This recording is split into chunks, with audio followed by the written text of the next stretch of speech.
Another duel in the desert awaits. We've seen Dubai, we've seen Abu Dhabi, and we are back in 6-hitting Sharjah. Or is the surface changing slightly? Just means that there's so many talking points. It's Bangalore taking on Kolkata, and that's the clash we have tonight. Match number 28. I'm always delighted to be in the company of Joy Bhattacharjya and Harsha Bhogle, fresh from a game yesterday, Harsha. But Sharjah always tends to throw up something different.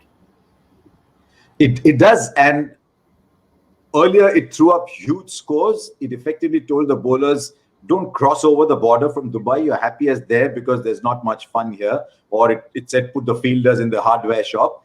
But last 3 innings have all been under 200. And especially the last of the 10th innings, where the ball seemed to be doing a fair bit, unless it was just the batting side that was creating that illusion.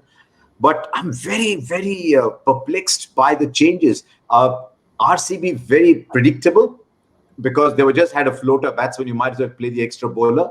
But KKR are going in with exactly 5 bowlers. That includes Andre Russell and Nitish Rana sort of warming up, I think. Well, that will be interesting, Joy. Let me just come to you before we have a look at the teams first up, because for Bangalore, while everyone was eagerly awaiting the big-hitting Kohli de Villiers combo in this ground, it's the first match they're playing here. No, I think it's good for them. The way they look at it is saying that, okay, these are our, normally Chinnaswamy has 7 home matches. These 3 matches in Sharjah are our home matches. These are the grounds we are used to, and that's what's going to happen out there. And I think, as I said, you can look at it. Delhi has had a terrific record out here. But I think Bangalore will enjoy this ground. It's the closest to what they are used to playing on. And you could probably see by that, I mean, we don't necessarily want to always read into a team or classify them as a hard-hitted team versus not. But you can see from those results that teams that have been hitting the ball a little harder, are known for more sixes, particularly Rajasthan at the start of the tournament, have actually registered more wins here. But yes, since Harsha talked about the teams, that really is going to be a talking point here, because we'll start with Bangalore, of course, and just the one change, as Virat Kohli mentioned at the toss, Mohammad Siraj coming in there for Gurkirat Singh Mann. So where do you see the thinking behind that change, Harsha? First of all, I identify completely with Gurkirat Singh Mann. Completely. When I first broke into my school senior team, it took me about 4 or 5 matches to get a chance to bat, and I didn't bowl. So I identify completely with Gurkirat Singh Mann. I don't know how many games he's played, but he hasn't faced a ball and he hasn't bowled a ball. So he'll have to actually go and give proof at customs when he goes back that he actually played a game. But if you want to back Washington Sundar to bat, you have Dubey 5, Washington Sundar 6. Chris Morris is perfectly capable of batting 7. Udana is a bit of a tonker at 8. I actually think they'll continue with this lineup going ahead, except that on a slowish track, they might even look at someone like a Negi instead of a Siraj, because Negi can bat too. Because a small ground, I think they've got Siraj. This team is actually looking better than almost any RCB team that I've seen, because Virat Kohli doesn't have to pull his hair out if one of his bowlers starts going for runs, because he's got another bowler to look at. So this is actually looking a good side.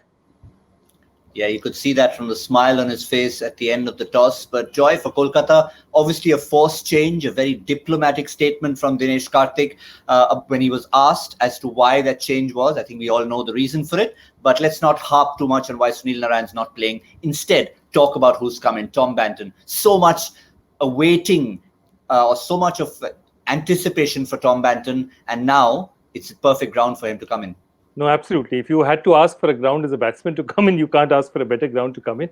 I think what KKR is going to do with Sunil Narayan now is what we call putting him in cotton wool. That means they'll pull him out when there's really a situation which they can't face. If they still think they're going to go into the playoffs without him bowling too much, they'll just allow it to go through like that. Because I think they just don't want to take the risk, because he's so important in the business end of the tournament that if they can see that they keep winning without him, they'll try and keep the umpires away from him for a while. And they'll try and not just keep the umpires away, allow the umpires to forget about it for a while and say, okay, it's done, it's okay. And maybe 10 days later, 12 days later, 15 days later, God knows what will happen. But I think that's going to be the strategy moving forward. Joy, I'm a little perplexed by one thing, Gautam. I'm a little perplexed by one thing. Most times, they tell you which ball is the problem ball. This time, I think KKR are a little unhappy because nothing has been specified. So they've not said which ball. We're all assuming that it is the off break that he was bowling in the end overs, 18 to 20 at a slightly higher speed. And so if you measure the speeds, the moment they go past 100, people start looking at that off break very carefully. But they haven't specified which ball it is. Now, if they had said it is the fast off break that we are worried about, then Sunil Narine can play this game and say, I won't bowl that ball, but I'll bowl every other ball. But they've not specified yet, nothing that I have seen, unless I've missed something, that says which ball you cannot bowl. So I think they're just saying, okay, for a while, let's go away. I thought they'll replace him with Chris Green. So it's interesting that they've gone with the extra batsman.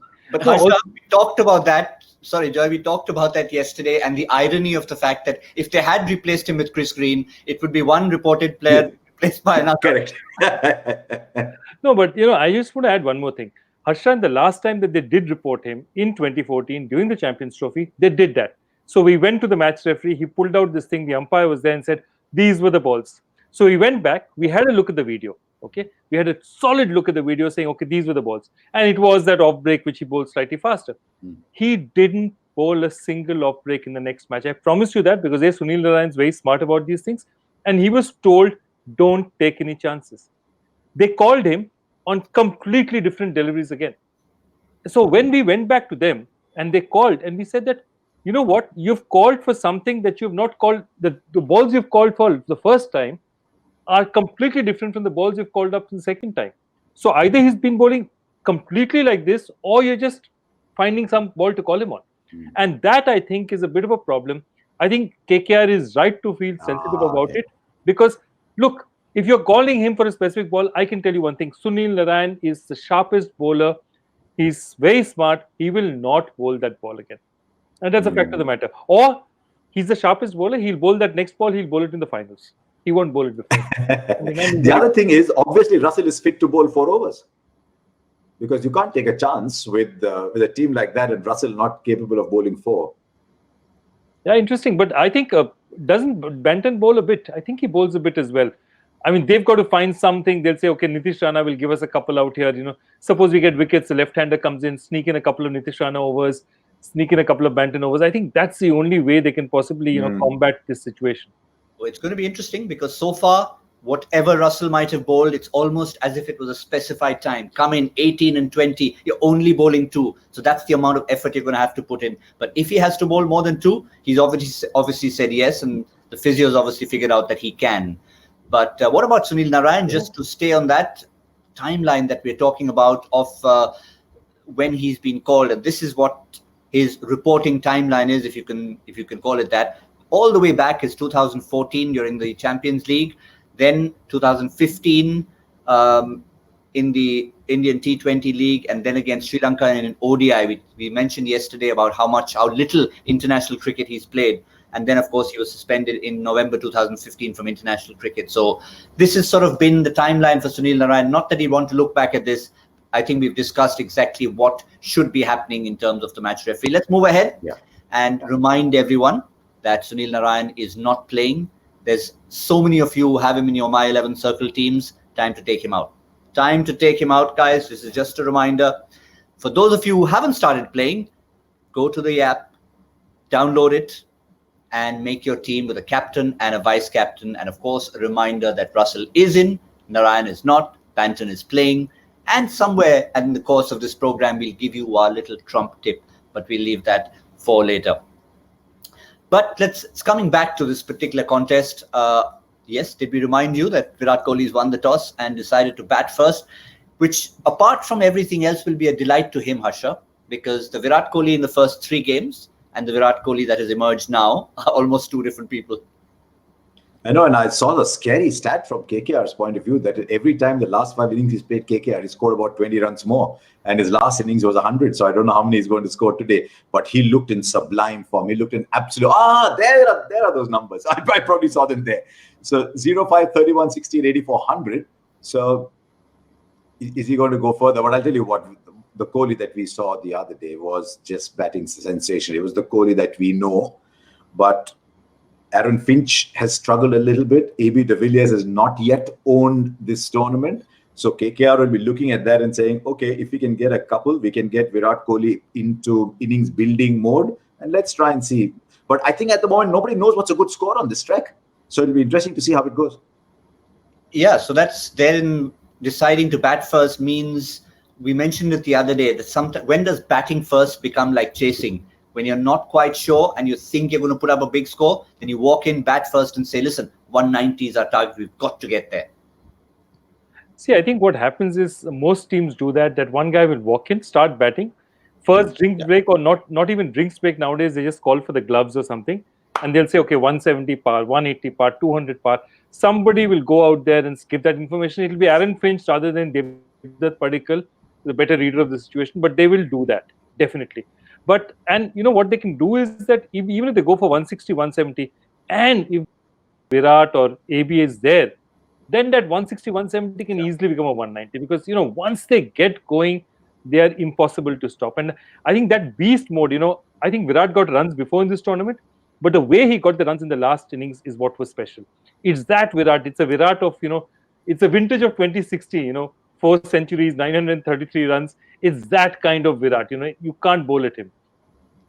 Yeah, let's see what he had to say, actually, because it was very interesting to hear him throughout the tournament, always very candid.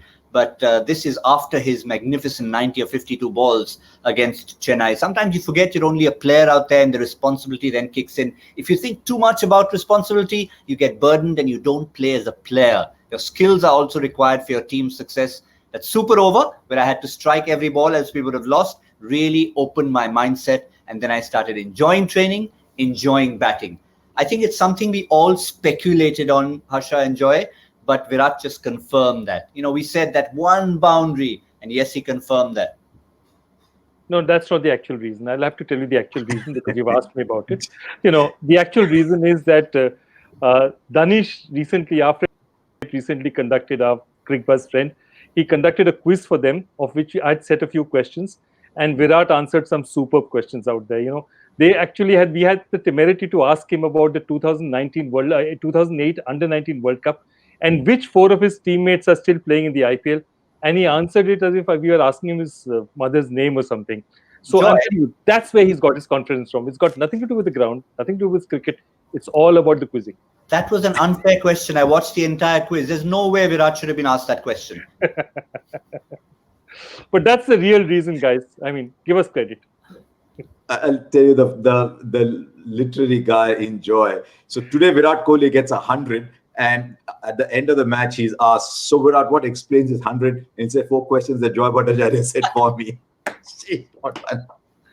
But yeah, I mean, and really the fact that you've had, as you already mentioned, Aaron Finch not quite firing, AB de Villiers almost in that waiting mode, means that it was all the more responsibility on Virat to try and go out there and start enjoying his batting. Yeah, but there's one other thing. An RCB of the past would have started making changes.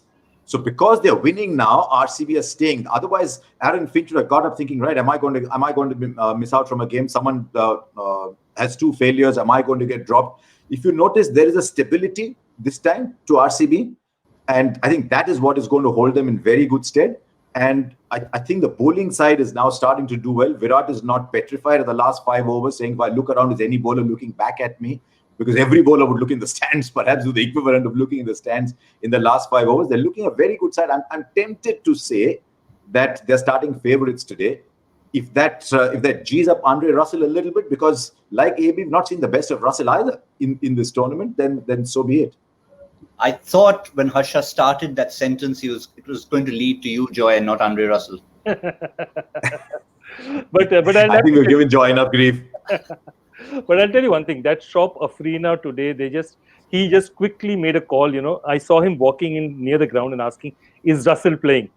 Because if Russell is playing, he'll put some extra shutters out there, because the windows outside his shop are in real trouble today. Obviously, Dubai police has issued an advisory between this time, 5:30 onwards. Please do not drive on those roads. 6 o'clock onwards, please don't drive. It's dangerous. Interesting, just to finish off on Virat Kohli, Harsha, very quickly. I remember either it was a conversation or a tweet you put out on KL Rahul saying that I wish KL Rahul could become the Rahul of old and start playing with more freedom. And I think what Virat Kohli said about himself, Rahul needs to take a leaf out of that book. Perhaps because Rahul is currently Rahul's telling everybody strike rate is overrated. Sometimes it is, sometimes it's not. But he's a young new captain, KL Rahul, so he'll figure that out as well.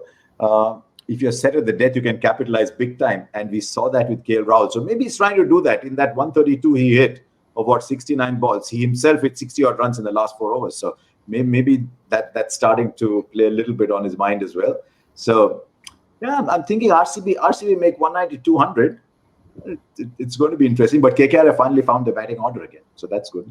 Yeah, batting order, and probably also maybe not as many bowling options as we've had in the tournament so far. So that could be a trade-off there. But what about Aaron Finch? Yeah. I mean, they'll want to really target Aaron Finch. When you know someone's not in form, you probably are sitting in the dressing room and saying, listen, we know the Kohli factor, but let's make sure we take care of everyone at the other end. Is there anything we can read into Finch's start to the tournament so far, Harsha? No, those numbers perplex me, Joy, enormously. Because every time Finch comes to the IPL, you say, what a good player he is because of these numbers. Look at this. He's averaging 38 strike rate, 158 in T20 internationals. He goes out to play the Big Bash. It's 38 and 136. And he turns up here and you think, what happened? Did they send out someone from Madame Tussauds with a motor attached? So I don't know. But every time you look at it, you think, right, maybe he'll score today. Because if he does, I mean, he's as good as anybody else. Yeah, I think Aaron Finch is also a very superstitious cricketer. He really wants to make it in the IPL. So every year he wears a different new uniform, a different team, a different uniform, and comes to the IPL and said, this uniform is going to work for me. He's played for 8 teams. For God's sake, he's played for 8 teams, and it's just not working. It's one of those things. But, Aaron Finch, seriously good cricketer. You can't even say it's Indian grounds because I think, he's played enough in Dubai, Sharjah, these grounds. All these Australians have played over the last 7, 8, 10 years. So I think it's just somewhere in his head. He needs that 1 or 2, like Virat had, maybe 1 or 2 good innings and he's there. And always fascinating when you see someone coming up against someone else who they are very familiar with. I mean, sometimes I know we tend to build up rivalries too much, but Finch versus Cummins, that should be fascinating because when you play each other in the nets, you know each other as buddies, and suddenly you're saying, this is the guy I need to target. That should be an interesting rivalry. As it was in the Cummins versus Steve Smith battle, that when Cummins came really hard at Steve Smith. I'll be interested in what KKR's approach is with Pat Cummins today, because if they, knowing that they had the 6th bowler and Andre Russell available, they would go hard with Pat Cummins and tell him go flat out in the first 3 overs. He's not got as many wickets as they would have wanted him to get, but he's bowled well in the first 3 overs. And then they finish him off by 12, 13. Are they going to treat it a little differently today, knowing that they've only got Russell at the back? Will they want to keep a couple of overs? Will Cummins' approach be a little different? Because it's a peculiar, it's almost like football, You lose a central midfielder and everyone's role starts to change if you don't get a like-for-like replacement. For example, Tripathi today will probably bat at 7 and they'll send Tom Banton back up to open the batting. So one person going, especially like Sunil Narine, who plays 2 roles, will completely throw the entire team dynamics out of gear. So if KKR can pull this through, oh, wow, well done. No, I was just looking at that and it's exactly what you said. Their attacking option now is Pat Cummins. See, up front, if you look at it and say people like Virat and Finch and Devdutt Padikkal and AB are going to bat, who is the enforcer up front? Because you can't expect Prasidh Krishna or Shivam Mavi to keep them quiet. Whatever it is, with due respect to them, Virat Kohli is not going to lose any sleep about them. So it's really important, this match, for Pat Cummins to enforce up front. The other problem is Varun Chakravarti, in many grounds, they could have bowled him in this 15th, 17th, 18th overs. Big grounds, try and tonk him. You don't know which way the ball's turning. On this ground, Varun Chakravarti bowling late is difficult, simply because on a ground like this, even miss-hits will go for 6s. So they'll think very seriously as to where they have to bowl Varun Chakravarti. With Sunil Narine, they would have still tried. I can't see them bowling Varun that late. And that completely means that the way your bowling is going to be structured will change totally for this match. Well, smaller ground mean that with those less yards that you have to cover, you have to have less stamina? I don't think so.